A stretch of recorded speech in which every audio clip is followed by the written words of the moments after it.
जहाँ समय पूरा हुआ है और परमेश्वर का राज्य निकट आ गया है, मन फिराओ और सुख समाचार पर विश्वास करो। विश्वास करो। किससे विश्वास करना है? प्रभु का वचनों, सुसमाचार में विश्वास करना है। आज भी ऐसे ऐसे लोग हैं कि प्रभु का नाम बोलने के लिए लोग डरते। भाई कोई बीमारी में है, कोई परेशानी में है, कोई समस्या में, दो बात बता दो कि भाई क्यों आप दुख में हो, नाराज में हो, मैं तो ठीक नहीं कर सकता हूं, प्रभु का नाम लेके प्रार्थना करो ना, आपका दुख दूर होगा, आपका समस्या दूर होगा। इतना तो बता सकते हैं ना। ये भी बताने के लिए डर जाते हैं। क्या हम उसको खरीद ले रहे? क्या हमारे पास उतना कैपेसिटी नहीं उसको खरीदने के लिए। चाहे आपको पैसे लाखों करोड़ उसको दे दो, उसका मन जहां पे वही लगा हुआ रहेगा, वो बदलने वाला नहीं है। हालेलुया। लेकिन जब उसको अच्छा चीज हो जाएगा ना, वो खुद स्वीकार करेंगे। ये भी हम नहीं कर पा रहे। बपतिस्मा लिए, प्रभु को जान लिए हैं, सुसमाचार लोगों को बोलना हमारा जिम्मेदारी। अगर हम नहीं बोलेंगे प्रभु का बारे में, आज दुनिया में इतने लोग हैं मर के नरक में जा रहे, कौन उसको बचाएंगे बताइएगा? मसीह लोग कुछ भी बोलने दे, धर्म परिवर्तन करने दे या पैसे दे, कुछ भी बोलने दे, सच्चाई उसको पता है, हमको पता है कि नहीं? कोई अगर प्रॉब्लम में है, उसका प्रॉब्लम का सलूशन एक ही है, वो यीशु मसीह जो उसको ठीक कर सकता है। सिर्फ दो बात बोलने में क्या जा रहा है? आप यीशु का नाम लेकर प्रार्थना करो, विश्वास करो। उसमें पैसा खर्चा हो रहा है क्या? तो आज उसको बोलने के लिए भी आज हम डरते हैं। तो हम सुसमाचार पर विश्वास करें, दूसरे लोगों को भी हम सहारा दें। कितने लोग अपने आंखों के सामने नहीं दिखे होंगे, हम कितने लोगों को नहीं जानते, जो लोग आज बीमारी है, कोर्ट केस में फंसे हुए, व्यभिचार में फंसे हुए, परिवार छोड़ के चले गए, जीवन में शांति नहीं, कर्जे में है, पैसा डूब गया। क्या हम उन लोगों को प्रभु के बारे में नहीं बता सकते हैं? वो कितना दिन ऐसे ही जगह में वो उसको मरने दे, छोड़ देंगे हम उसको मरने के लिए?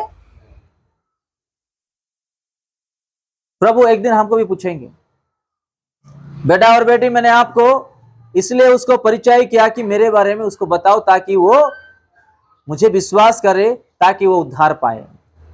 हालेलुया। चलो हम और एक वचन देखेंगे, लूका उसका 5 अध्याय 31 और 32।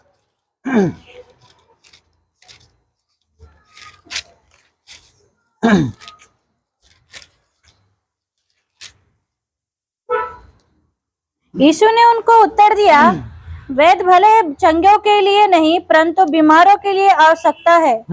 मैं धर्मियों को नहीं परंतु पापियों को मन फिराने के लिए बुलाने आया हूँ। हालेलुया। क्या लिखा है? मैं पढ़ रहा हूं आप लोगों के लिए।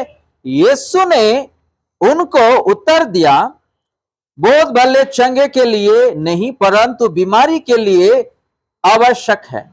मैं धार्मिकों को नहीं परंतु किसके लिए? पापियों के लिए मन फिराने के लिए मैं बुलाने के लिए आया हूं। वो पापियों के लिए आया, धर्मियों के लिए नहीं आया। वो आज वो पापी हम हैं।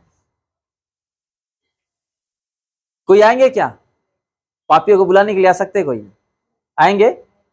अरे ये तो दारू पी रहा है भाई, ये तो पत्नी को छोड़ के दूसरा शादी कर लिया भाई, हाँ, ये तो व्यभिचार कर रहा है, ये तो नशा कर रहा है, उससे दूर रहना है बस। लेकिन उसी पापियों को बुलाने के लिए वो आया करके वचन कहता है। हालेलुया। उसी पापी को ठीक करने के लिए इस दुनिया के वो आया। लेकिन लोग आज नहीं जानते हैं। आज किसी को बीमारी है, वो डॉक्टर के पास जाएंगे या नहीं बताइएगा? दवाई लेंगे या नहीं बताइएगा? वो हॉस्पिटल जाके दिखाएंगे नहीं बताइएगा? तो आज लोगों को ऐसे ऐसे बीमारी है, यीशु के पास आने के लिए लोग आज पीछे हैं। हालेलुया। उसी बीमारियों को ठीक करने के लिए वो आया है। हालेलुया। आज हम सब कुछ जानते हुए भी आज हम पीछे। देखो कितना सुंदर सा वचन है। प्रभु यीशु मसीह यहाँ पे कहते हैं, यीशु ने उनको उत्तर दिया, बोध भले चंगों के लिए नहीं परंतु बीमारियों के लिए आवश्यक है। मैं धर्मी को नहीं परंतु पापियों को मन फिराने के लिए बुलाने आया हूं। वो पापियों के लिए आया, वो पापियों के लिए आया, वो धर्मियों के लिए नहीं आया है। वो आप और मैं एक दिन पाप में थे, याद कीजिएगा कौन सा पाप में हम जी रहे थे। मैं भी पाप में था, इसलिए कि प्रभु से दूर था, यानी कि मैं पाप कर रहा था ना। मैं दादाओं से हम लोग मसीह में हैं, लेकिन मैं यीशु से दूर था, प्रभु से दूर था, कलीसिया से दूर था, प्रार्थना से दूर था, तो मैं पापी हो गया हूं। मैं उसका संतान नहीं हूं मैं। और एक दिन मुझे उसी पापियों को चुनने के लिए, बुलाने के लिए किसी के जरिए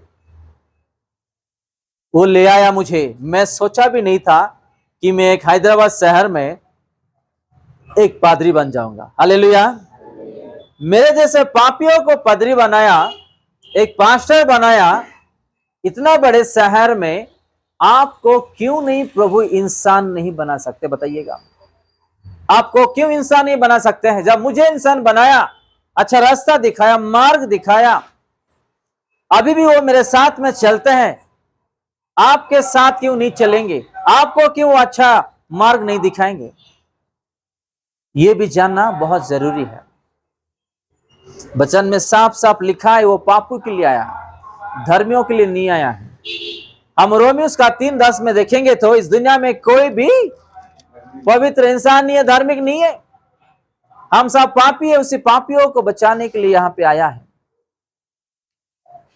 फिर से हम पढ़े, यीशु ने उनको उत्तर दिया, भेद भले चंगों के लिए नहीं परंतु बीमारों के लिए आवश्यक है। मैं धर्मियों को नहीं परंतु पापियों को मन फिराने के लिए बुलाने आया हूं। आज भी हमको यीशु मसीह बुला रहे हैं कि आइएगा, मेरे पास आओ, मैं आपको, आपका जो बीमारी है मैं ठीक करूंगा, आपका जो आदत है मैं ठीक करूंगा, आपके परिवार में जो समस्या मैं ठीक करूंगा, आपका विभाजन नहीं हो पा रहा है मैं ठीक करूंगा, आपको औलाद नहीं मैं ठीक करूंगा, आपको नौकरी नहीं मैं दूंगा, आपका बिजनेस गिरा हुआ है मैं ठीक करूंगा। हर चीजों से वो बात करे, लेकिन आज यीशु को अपनाने के लिए आज लोग पीछे हैं। आप सिनेमा हॉल को जाओ बोल के बोलो, पार्क को घुमाने लेके जाओ बोल के बोलो, बहुत बड़ा नया नया नोट जेब भर के लेके जाते हैं, आइसक्रीम खिलाएंगे, सिनेमा दिखाएंगे, कहीं शॉपिंग लेके जाएंगे, उसमें टाइम रहता है, पैसे खर्च करने के लिए हृदय आता है, कलीसिया बोल के बोलो, नींद रहता है, जल्दी उठ नहीं पाते हैं, कमर दर्द होता है, घुटने दर्द होता है, कोई रिश्ता आ जाता है, किससे मिलने जाते हैं, या और ड्यूटी मिल जाता है, कोई कंपनी वाले लोग बुला लेते हैं। लेकिन जब हम उसी रविवार को कहीं जा रहे तो सब कुछ फ्री रहता है हमारे लिए। हालेलुया। देखो शैतान कैसा खेल रहा है लोगों के ऊपर, यह भी हमको सोचना है, यह भी सोचना है। प्रभु खुद कहा है कि 6 दिन में आपको दिया हूं। कितना दिन? 1 नहीं, 2 नहीं, 3 नहीं, कितना दिन? 6 दिन आपका परिवार को चलाने के लिए मैंने दिया हूं। जाओ मेहनत करो, आपका परिवार को चलाओ। लेकिन एक दिन, वो दिन है रविवार का दिन, पवित्र दिन, मेरे लिए 2-3 घंटा समय निकल के आओ। 2-3 घंटा मोबाइल चलाते तो ऐसा रील एक चेंज करते रहते, घंटा घंटा, सुबह से रात तक। हमको नींद नहीं आता है, माथे दर्द नहीं होता है, आंख नहीं गिरता है। लेकिन जब कलीसिया के लिए जब आता है बात, तो माथा दर्द हो जाता है, नींद आता है, ऐसा नींद भी आता है। कोई लोग ऐसे सोते हुए वचन सुनते रहते हैं।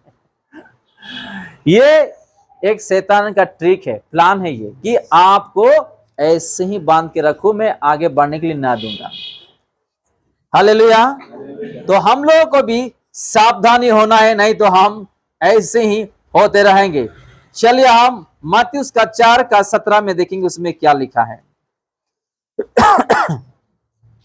उस समय से यीशु ने प्रचार करना और यह कहना आरंभ किया, मन फिराओ क्योंकि स्वर्ग का राज्य निकट आया है। कौन कौन कह रहे हैं? उस समय से यीशु ने प्रचार करना और यह कहना आरंभ किया, मन फिराओ क्योंकि स्वर्ग का राज्य निकट आया है। देखो कौन प्रचार कर रहे हैं? प्रभु यीशु मसीह। प्रभु यीशु मसीह। मन फिराओ क्योंकि स्वर्ग का जो राज्य है निकट है। अगर हम मन नहीं फिराएंगे, प्रभु के रास्ते में नहीं चलेंगे, अपना आदत पापों को नहीं छोड़ेंगे, तो प्रभु भी कुछ भी नहीं कर सकते हैं। खैनी खाने वाले, गुटखा खाने वाले, हर चीज एक एक वो वचन है ओबादिया, कोई पढ़ सकते हैं? ओबादिया पुराना नियम में है, उसका 1:15 में लिखा है कि आप जैसे कर्म के इस धरती पर, ऐसे ही आपको भी वो मिलने वाला है। ओबादिया उसका 1:15 पढ़िएगा।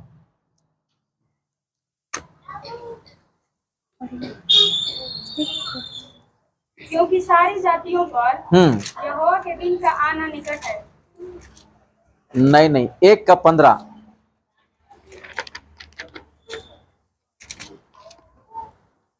ओबादिया उसका 1:15 मैं पढ़ दे रहा हूं आप लोगों के लिए। क्योंकि सारी जातियों पर यहोवा के दिन का आना निकट है, जैसा तूने किया है वैसा ही तुझसे भी किया जाएगा। तेरा व्यवहार लौट कर तेरे ही सिर पर पड़ेगा। लिख लीजिएगा इस वचन को, अंडरलाइन कीजिएगा इस वचन को। ये छोटा मोटा वचन नहीं है। प्रभु का वचन क्या कहता है? क्योंकि सारी जातियों पर यहोवा के दिन का आना निकट है, जैसा तूने किया है वैसा ही तुझसे भी किया जाएगा। तेरा व्यवहार लौटकर तेरे ही सिर पर पड़ेगा। आपको ये बात समझ में?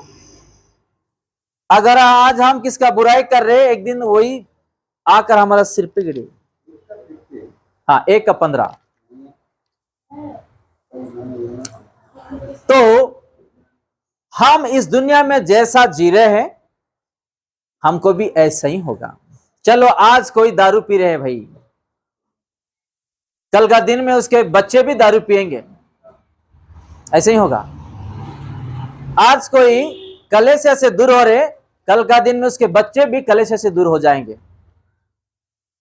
आज हम प्रार्थना नहीं कर रहे हैं, बच्चा नहीं पढ़ रहे हैं, आत्मिक जीवन में आज आलसी है, अपने बच्चे भी कल का दिन में ऐसे ही होंगे। आज हम टीवी देख के बैठ रहे, बच्चे भी टीवी देख के बैठेंगे। आपका सिर पे ऐसा हाथ पीटना पड़ेगा। हम आज खैनी खा रहे हैं ना, कल का दिन में वही बच्चे भी अपने ही परिवार में खैनी खाएगा, और उसको छुड़ाने के लिए अपना माथा वॉल पे पटकना पड़ेगा। हालेलुया। ऐसा ही हो रहा है। इसलिए बच्चों को सही शिक्षा देना, हम सही रास्ते में चलना हमारा फर्ज बनता है। आज क्यों बच्चे लोग परिवार में बात नहीं सुनते हैं, कले से नहीं आते, प्रार्थना नहीं करते हैं, स्कूल कॉलेज में अच्छे से नहीं जाते हैं, छोटे बड़े को आदर क्यों नहीं करते हैं, अपना माता पिता का आदर क्यों नहीं करते हैं? क्योंकि हम भी वही एज में ऐसे ही करके आए हैं। इसलिए आज हमको उल्टा ऐसा हो रहा है।